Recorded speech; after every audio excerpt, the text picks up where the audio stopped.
যে সাধন ভজন করছে, পূজা, জপ, ধ্যান, নাম কীর্তন করছে, সে ব্যক্তি হচ্ছেন সাধক। তো একজন হলো প্রবর্তক, যিনি সবে শুরু করেছেন। আর একজন এই পথে অনেকটা এগিয়েছেন, তিনি তার সমস্ত সময়টা ওই সাধন ভজনের মধ্যে কাটাচ্ছেন। তিনি কি করছেন না, তিনি পূজা, জপ, ধ্যান, নাম, গুণকীর্তন করছেন। তাহলে এখান থেকে আমরা কি পেলাম? পূজা করা, রিচুয়াল যেটা বলা হয়, তারপরে তার নাম করছেন, ধ্যান করছেন, জপ করছেন। তো জপ এবং ধ্যান দুটো আলাদা জিনিস। যখন জপ করছেন তার ভগবানের নাম করছেন, আর ধ্যান যখন করছেন ভগবানকে হৃদয়ের মধ্যে দেখার চেষ্টা করছেন, দেখছেন। তারপরে হচ্ছে নাম গুণ কীর্তন করছেন। তাহলে জপটা আলাদা হলো, ধ্যান আলাদা হলো, নাম গুণ কীর্তন। আমরা যখন কীর্তন করি, ভক্তি সঙ্গীত করি, তখন সেইটাও ঠাকুরের পথে মন যায়, ঈশ্বরের পথে মন যায়, কিন্তু সেটাকে জপ বলা যাবে না। তো এক একটা গ্রেড রয়েছে। আর যে নতুন এসেছে, সবে চেষ্টা চরিত্র করছে, এসেছে এরকম, তো একটা প্রবর্তক হলো আর একটা সাধক হলো। এই করতে করতে যে ব্যক্তি ঈশ্বর আছেন বোধে বোধ করছে, তাকে বলে সিদ্ধ। যেমন বেদান্তের একটা উপমা আছে, অন্ধকার ঘর, বাবু শুয়ে আছেন। বাবুকে একজন হাতড়ে হাতড়ে খুঁজছেন, আস্তে আস্তে হাত বাড়িয়ে বাড়িয়ে খুঁজছেন। তাদের খুব কলোকিয়াল বাংলায় বলা হচ্ছে হাতড়ে হাতড়ে খুঁজছেন। মানে হাত দিয়ে, অন্ধকার দেখতে পাচ্ছে না, তেমনি হাত দিয়ে বোঝবার চেষ্টা করছেন। একটা কৌছের উপর হাত গিয়ে পড়লো, না এটা নয়। জানলায় হাত দিয়ে বলছেন, না এটা সেই বাবু নয়।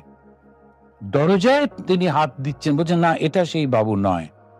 নেতি নেতি নেতি, ন ইতি ন ইতি ন ইতি, এটা নয়, এটা নয়, এটা নয়, করতে করতে গিয়ে এবারে যখন সেই ঘরের মধ্যে বাবুর গায়েতে তার হাতটা লেগেছে, তখন তিনি বলছেন, ইহ, এই সেই ইহ অর্থাৎ অস্থি।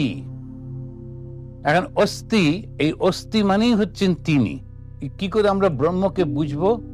আছেন, ব্যাস এই পর্যন্ত, এর বেশি বলা যায় না। তো যিনি অনুভব করছেন, তিনি অনুভব করছেন, কিন্তু যখন তাকে বলা হলো একটু বলুন না কেমন অনুভব, তখন তিনি শুধু বলতে পারেন অস্থি, তিনি আছেন। এই অসাধারণ উদাহরণটা দিলে যারা বেদান্ত পাঠ করেন তারা বুঝতে পারবেন ভগবান শ্রীরামকৃষ্ণের এই যে উদাহরণটা। একটা ছোট্ট অন্ধকার ঘরের মধ্যে একটি লোক চোখে দেখতে পাচ্ছে না, সে হাত দিয়ে দিয়ে খুঁজছে, একবার জানলা, একবার দরজা, একবার যে সোফা, হাত পড়ছে, আর প্রত্যেকটাতে বলছে, না এটা নয়, এটা নয়, এটা নয়। কিন্তু যেই বাবুর গায়ে হাত পড়লো, বাবু ঘুমোচ্ছেন, কিন্তু সঙ্গে সঙ্গে বুঝলো ইনি সেই বস্তু যাকে আমি খুঁজছি। তাহলে যে খুঁজছে, যাকে খুঁজছে, তার সম্পর্কে কিন্তু পুরো ধারণা আছে। যে ব্যক্তি খুঁজছেন, তার যদি যাকে খুঁজছেন তার সম্পর্কে ধারণা না থাকে, তাহলে সে করতে পারবে না। সেজন্য আমরা হয়তো মাঝে মাঝে কাউকে পাঠালাম, আচ্ছা দেখো তো ওই আলমারিতে একটা বই আছে, এনে দাও তো। আর সেই বইটা সম্পর্কে তার ধারণা নেই। যেমন আমাদের সেই গল্প আছে যে একজনকে মহারাজ পাঠিয়েছেন স্বামী যে বেলুর মঠ থেকে একজন পণ্ডিতের কাছে একটা উপনিষদ আনবার জন্য। তো সেই লোকটি ওখানে গিয়ে সেই পণ্ডিতকে বলছেন, কলকাতায় পৌঁছে, যে স্বামীজি পাঠিয়েছেন, বেলুর মঠের জেনারেল সেক্রেটারি, তিনি পাঠিয়েছেন একটা উপন্যাস দেওয়ার জন্য। এখন উপন্যাস আর উপনিষদ, এই দুটোর মধ্যে কত পার্থক্য সেটি লোকটি জানা নেই। তো সেই জন্যে উপনিষদ যে খুঁজতে যাচ্ছে সে কিন্তু জানে কোনটা উপনিষদ।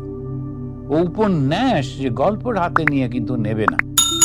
তাহলে এটার মধ্যে লক্ষ্য করতে হবে যে বেদান্তে যিনি অধিকারী, বেদান্ত যে পড়ছে, সে কিন্তু জানে সে কি খুঁজছে, সে কিন্তু জানে ও কার কাছে যেতে চাইছে। তা যদি না হয়, তাহলে ঈশ্বরকে পাওয়ার পরেও ওই বাবুকে ছুঁয়ে বলবে নেতি, বাবুটাও নয়, ধারণাই নেই তো। এই ঠাকুরের এই উদাহরণটা বেদান্তের ছাত্রদের পক্ষে এটা অসাধারণ উদাহরণ। তোমাকে জানতে হবে তুমি কি খুঁজছো। আমি আত্মাকে খুঁজছি, আমি ব্রহ্মকে খুঁজছি। তখন এই খুঁজতে গিয়ে আমি ব্রহ্ম সম্পর্কে কোনো ধারণা নেই, ব্রহ্ম সামনে এসে দাঁড়ালেও, ব্রহ্মকে অনুভব করলেও তো বুঝতে পারবো না। এইটাই হচ্ছে তিনি। তাহলে আমরা কাকে পড়ছি এখন? যে ব্যক্তি ঈশ্বর আছেন বোধে বোধ করছে তাকে সিদ্ধ বলে। যেমন বলে উনি এই বেদান্তের উদাহরণ দিলেন, নেতি নেতি করতে করতে সে যাচ্ছে, বাবুকে লাভ হয়েছে। অর্থাৎ স্পর্শ করে সে বুঝেছে ইনি সেই বাবু, কিন্তু বিশেষ রূপে জানা হয় নাই। তাহলে ঈশ্বর লাভ মানে কি? ঈশ্বর আছেন, এবং এইটি যে ঈশ্বর, এই রকম যে ঈশ্বর, এই বোধটুকু হলো, কিন্তু বিশেষ রূপে জানা হয় নাই। মাস্টারমশাইয়ের প্রথম প্রশ্ন কি? ঈশ্বর লাভের মানে কি? ঈশ্বর লাভ এর মানেটা কি? এইটা ঈশ্বর লাভের এই প্রথম প্রশ্নের উত্তরটা হলো, ঈশ্বর আছেন এবং ঈশ্বরটা কি সেটাও খানিকটা ধারণা আছে, কিন্তু বিশেষভাবে জানা হলো না। এইবারে ঈশ্বর দর্শন কাকে বলে? এইবারে ঠাকুর বলছেন আর এক ফাঁক আছে, তাকে বলে সিদ্ধের সিদ্ধ। বাবুর সঙ্গে বিশেষ আলাপ হয় তাহলে আর এক রকম অবস্থা। যদি ঈশ্বরের সঙ্গে প্রেম ভক্তির দ্বারা বিশেষ আলাপ হয়, যে সিদ্ধ সে ঈশ্বরকে পেয়েছে বটে, কিন্তু যিনি সিদ্ধের সিদ্ধ তিনি ঈশ্বরের সঙ্গে বিশেষ রূপে আলাপ করেছেন। এই দুটো পার্থক্য। একটা হলো ঈশ্বর লাভ, আর একটা হলো ঈশ্বর দর্শন।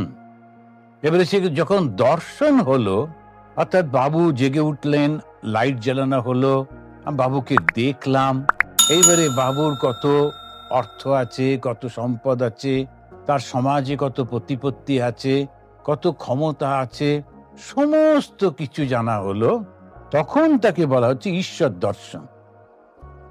তার আগেটা হচ্ছে ঈশ্বর লাভ। তো ঈশ্বর লাভ কি? ঈশ্বর দর্শন হয়ে গেল। তৃতীয় প্রশ্ন, কেমন করে হয় এই ঈশ্বর লাভ বা ঈশ্বর দর্শন? কেমন করে হয়?